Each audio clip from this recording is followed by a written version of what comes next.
দেখুন আজকে আমাদের বাড়িতে কত রকমের ফুল ফুটেছে। ফুল তো সবাই পছন্দ করে, তাই আমি দেখাচ্ছি আজকে ফুল।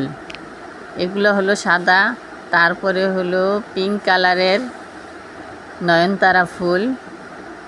কত ফুল ফুটেছে, দেখতে কতটা সুন্দর লাগছে। এরপরে আসবে ছোট গোলাপ, পিঙ্ক কালারের।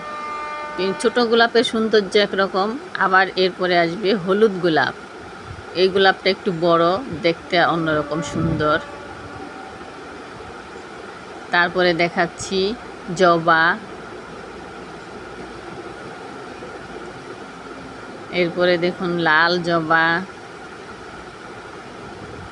এই গাছে আজকে অনেক ফুল ফুটেছে, লাল জবা।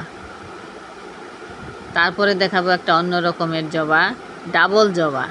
এই জবাটা অন্য রকমের, দেখুন ডাবল হয়, দুইটা জবা ফুল ফুটে এটার মধ্যে। তারপরে আসে সাদা অপরাজিতা, নীল অপরাজিতা। এই অপরাজিতাটা আরও অন্য রকমের, গোলাপের মতো দেখতে। দেখুন ঠিক যেন ছোট্ট গোলাপ। কেমন লাগলো আমাদের এই ফুলগুলো দেখতে?